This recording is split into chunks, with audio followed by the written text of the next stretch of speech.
بسم اللہ الرحمن الرحیم۔ سیدنا کریم صلی اللہ علیہ وآلہ وسلم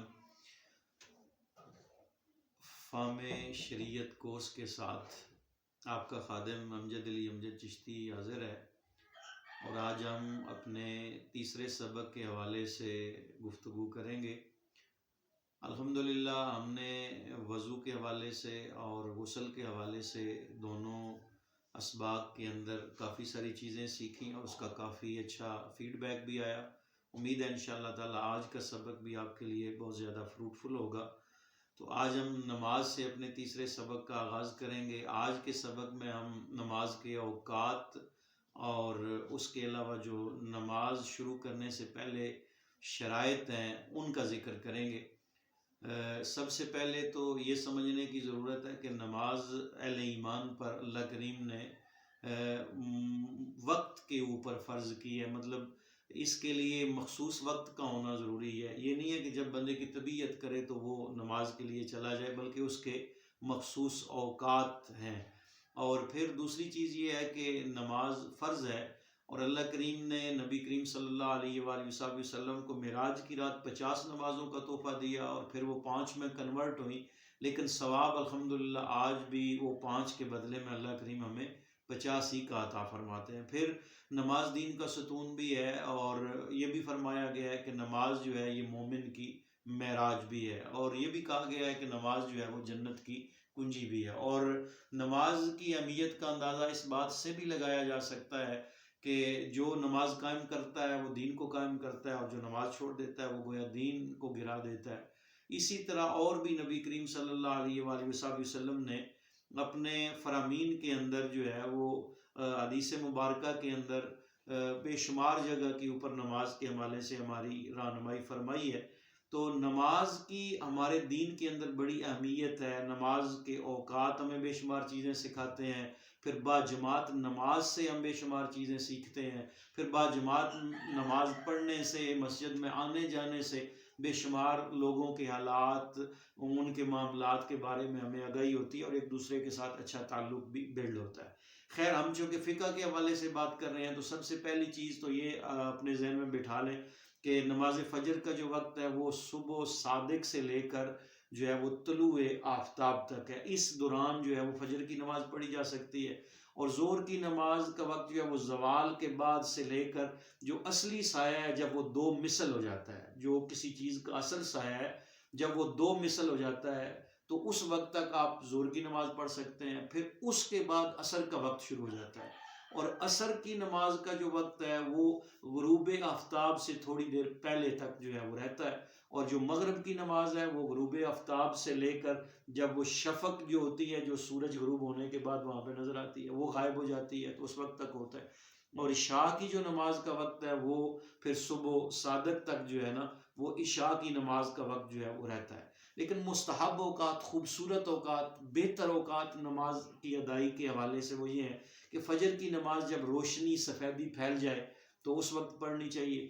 لیکن ماہ رمضان المبارک میں دیکھا گیا ہے کہ اکثر مساجد کے اندر وہ سحری کے سائرن اور اذان کے تقریباً 20-25 منٹ بعد جماعت کا اہتمام کر دیا جاتا ہے۔ تو اس کی وجہ یہ ہوتی ہے تاکہ زیادہ سے زیادہ لوگ باجماعت نماز پڑھ سکیں، کیونکہ اگر وہ لیٹ نماز ہو تو اکثر لوگ سحری کے بعد جو ہے وہ نیند کا غلبہ ہوتا ہے، تو وہ رمضان کے حوالے سے اس سے ہٹ کے نماز کو جتنا سفیدی جتنی زیادہ ہو جائے اس میں وہ پڑھنا۔ ظہر کی نماز گرمیوں میں ٹھنڈی کر کے پڑھنی چاہیے، سردیوں میں تھوڑی جلدی پڑھنی چاہیے۔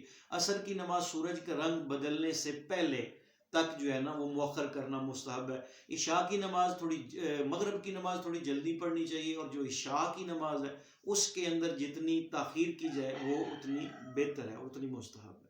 پھر مکروہ اوقات جو ہے نا وہ 3 ایسے اوقات ہیں جن کے اندر نماز پڑھنا مکروہ ہے۔ ایک جب سورج کے طلوع ہونے کا وقت ہوتا ہے، سورج طلوع ہوتا ہے تو خاص مقدار تک وہ بلند نہیں ہو جاتا کہ یہاں تک کہ وہ اشراق کا وقت ہو جاتا ہے، اس سے پہلے آپ کوئی نماز نہیں پڑھ سکتے۔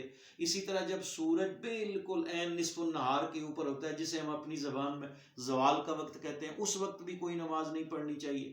اور تیسرا جو وقت ہے مکرو، وہ جو وقت ہے وہ غروب آفتاب سے چند لمحے پہلے کا وقت ہے، جب جو ہے نا وہ سورج بالکل ڈوبنے کے قریب ہوتا ہے۔ تو ان 3 اوقات کے اندر کوئی بھی نماز پڑھنا جو ہے وہ مکروہ ہے۔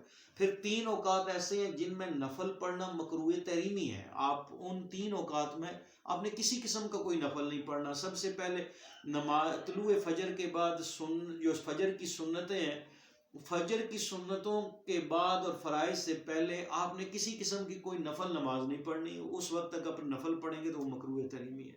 اسی طرح فجر کی جو فرض رکعات کے بعد جو نفل پڑھنا ہے وہ بھی آپ نہیں پڑھ سکتے۔ اشراق کے وقت تک آپ جو ہے وہ نوافل سے پرہیز کریں گے۔ پھر اسی طرح عصر کی نماز کے بعد مغرب کی نماز سے پہلے تک کسی بھی قسم کے جو نوافل ہیں وہ نہیں پڑھے جائیں گے۔ اب یہ تو اوقات کے حوالے سے ہو گیا، اور دوسری چیز ہے نماز کی شرائط۔ تو یہ شرائط کا پتہ ہونا بڑا ضروری ہے کہ پھر انشاءاللہ پھر اگلے لیسن میں ہم نماز کے فرائض کی بات بھی کریں گے، لیکن نماز کی جو شرائط ہیں یہ ایسے ہے کہ نماز شروع سے کرنے سے پہلے کن کن چیزوں کا ہونا، کن کن شرطوں کا پایا جانا ضروری ہے، کن کن کیفیت کا پایا جانا ضروری ہے، کن کن چیزوں کا اہتمام کرنا ضروری ہے۔ تو وہ 7 چیزیں ایسی ہیں کہ جن کا نماز شروع کرنے سے پہلے انسان کو جو ہے نا وہ التزام کرنا چاہیے، ان کا بندوبست کرنا چاہیے۔ تو سب سے پہلی جو چیز ہے وہ ہے انسان حد سے اکبر اور حد سے اصغر سے اس کا جسم پاک ہو۔ مثلا یہ ہے کہ نہ اس جنبی حالت سے بھی وہ پاک ہو اور وہ باوضو بھی ہو، بے وضو نہ ہو۔ مطلب نہ چھوٹا اس کو حدث ہو اور نہ بڑا ہو، مطلب نہ چھوٹی ناپاکی ہو اور نہ بڑی ناپاکی ہو، یعنی دونوں ناپاکیوں سے انسان کا جسم جو ہے نا وہ پاک ہو۔ پھر دوسرا یہ ہے کپڑوں کا پاک ہونا، جو اس نے کپڑے پہنے ہوئے ہیں وہ کپڑے پاک ہونے ضروری ہیں۔ اگر کپڑے ناپاک ہوں گے تو پھر وہ نماز میں نہیں جا سکے گا، یہ شرط ہے۔ پھر تیسری چیز یہ ہے کہ جس جگہ کے اوپر نماز پڑھی جا رہی ہے اس جگہ کا پاک ہونا ضروری ہے۔ اگر وہ جگہ پاک نہیں ہوگی تو پھر بھی جو نماز کی شرائط ہیں وہ پوری نہیں ہوں گی۔ پھر چوتھی چیز یہ ستر عورت، یعنی شرمگاہ کا جو ہے نا وہ ڈھانکا ہوا ہونا، ڈھپ جو ہے وہ اس کے اوپر پردے کا ہونا وہ بڑا ضروری ہے۔ تو جو مرد حضرات ہیں ان کی جو شرمگاہ ہے وہ ناف سے لے کر جو ہے وہ گھٹنوں تک ہے، اس جگہ کا ڈھانپنا مرد حضرات کے لیے ضروری ہے۔ اور جو عورت ہے اس کا چہرے اور ہتھیلیوں کے علاوہ جو سارا جسم ہے اس کا ڈھانکا ہوا ہونا ضروری ہے۔ پھر پانچویں چیز یہ ہے کہ وقت کا بھی ہونا ضروری ہے۔ مثلا اگر آپ زور کی نماز پڑھ رہے ہیں تو زور کا وقت بھی ہو، فجر کی پڑھ رہے ہیں تو فجر کا وقت ہو، عصر کی پڑھ رہے ہیں، مطلب جو نماز آپ پڑھ رہے ہیں اس نماز کا وقت ہونا بھی ضروری ہے۔ پھر سمت کا درست ہونا ضروری ہے، مطلب آپ کا منہ بھی قبلہ کی طرف ہونا چاہیے، مطلب قبلہ سے ہٹ کے اگر آپ کا منہ کسی اور طرف ہوگا تو یہ بھی نماز کی شرط پوری نہیں ہوگی۔ پھر ساتویں چیز یہ ہے کہ نیت کا ہونا بھی ضروری ہے۔ اگر آپ کی نیت نہیں ہوگی تو پھر بھی وہ جو نماز کی شرط ہے وہ نہیں پائی جائے گی، نماز کی شرط مفقود ہو جائے گی۔ تو یہ نماز کی 7 شرائط ہیں، اور ان 7 شرائط کا نماز شروع ہونے سے پہلے اہتمام کرنا جو ہے نا وہ ضروری ہے۔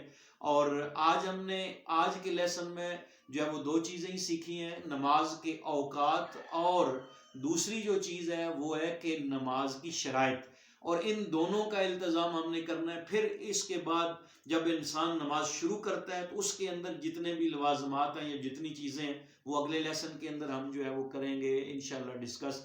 آخری بات روز کی طرح پھر آپ کی خدمت میں عرض کروں گا، نبی کریم صلی اللہ علیہ وآلہ وسلم کا فرمان ہے، المسلم من سلم المسلمون من لسانہ و یدہ۔